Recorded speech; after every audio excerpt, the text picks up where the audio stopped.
ప్రజలు డెస్పరేట్గా ఉన్నారు. ఈ గవర్నమెంట్ వల్ల పూర్తిగా నష్టపోయామని పూర్తిగా నమ్మి విశ్వాసం పెట్టించారు.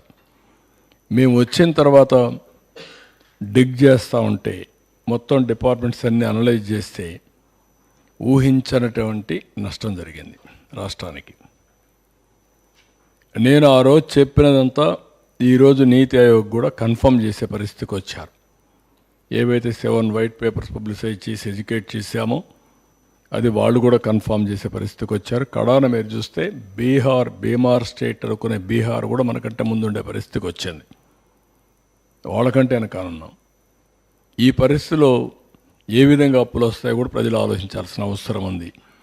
కానీ అస్తవ్యస్తమైన వ్యవస్థలన్నీ కూడా ఒక్కొక్కటే గట్టెక్కిచ్చాం, ఘాట్లో పెట్టాం. అయితే వెంటిలేటర్ పైన ఉండే రాష్ట్రాన్ని వెంటిలేటర్ తీసాం, కానీ ఇంకా పరిగెత్తించే పరిస్థితి రాలా. అన్ని వ్యవస్థలు కూడా చిన్న భిన్నం అయిపోయినాయి, ఒక్కొక్కటే పెట్టుకుంటూ వస్తున్నాం. నేను ముందు కూడా చెప్పాను, అభివృద్ధి చేయాలి. అభివృద్ధి చేస్తే సంపద సృష్టించబడుతుంది. సంపద సృష్టిస్తే ఆదాయం పెరుగుతుంది. ఆదాయం పెరిగితే ఆ డబ్బుల్ని మళ్ళీ సంక్షేమానికి అభివృద్ధికి ఖర్చు పెట్టే పరిస్థితి వస్తుంది. ఎప్పుడైతే ఎక్కువ గ్రోత్ రేట్ మనం సాధించగలిగితే రెవెన్యూ కూడా ఎక్కువ వస్తుంది. ఎంత రెవెన్యూ ఎక్కువ వస్తే దానివల్ల మన దగ్గర డబ్బులు కొంతవరకు ఆదాయం పెరుగుతుంది. ఆ ఆదాయాన్ని మళ్ళీ సంక్షేమానికి ఖర్చు పెడతాం. అప్పులు తగ్గించుకునే అవకాశం వస్తుంది. ఇంకొక పక్కన వడ్డీ కూడా తగ్గే పరిస్థితి వస్తుంది. ఈరోజు మీరు చూస్తే అప్పు ఇవ్వని పరిస్థితి వచ్చింది. ఇష్టానుసారంగా వడ్డీ లెఫ్ట్ అండ్ రైట్ పెంచేశారు.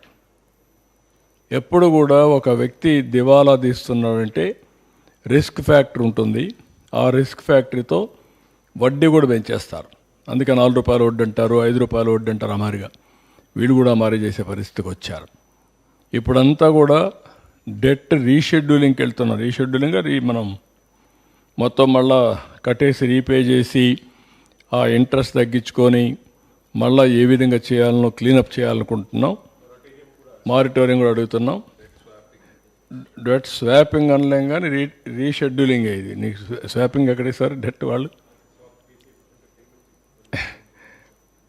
కాబట్టి మెథడాలజీ ఏమైనా గవర్నమెంట్ ఆఫ్ ఇండియాతో మాట్లాడి అన్ని బ్యాంక్స్తో మాట్లాడి అవన్నీ చేస్తున్నాం.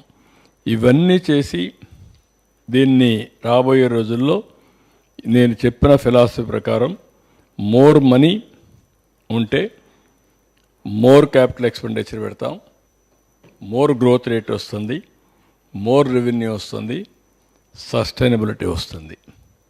ఆ సస్టైనబిలిటీ వస్తేనే ప్రజలకు ఎంపవర్మెంట్ జరుగుతుంది. మేము చెప్పిన సూపర్ 6 ఇస్తాం, ఇంకా బెటర్గా ఇస్తాం, P4 తీసుకొస్తాం.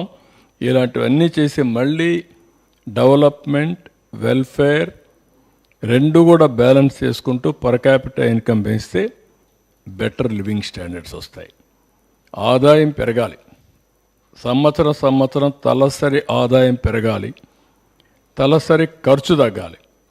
మీరు చూస్తే ఇప్పుడు నేను చూపించలేదు కానీ ఒక స్లైడ్లో తలసరి ఆదాయం తగ్గింది, తలసరి అప్పు పెరిగింది.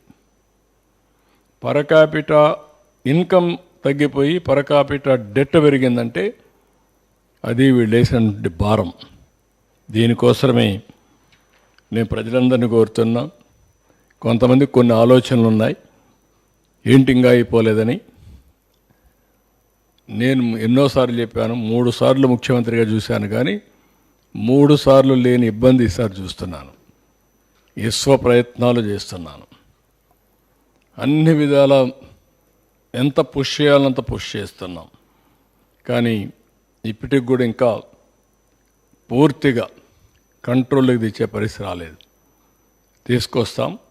తీసుకొచ్చి దీన్ని మళ్ళీ ఘాట్లో పెట్టి ఏదైతే ప్రజలందరికీ ఒకటే కొంచెం లేట్ అవుతుంది. ఎందుకంటే మనకు ఆ ఫ్లెక్సిబిలిటీ లేదు.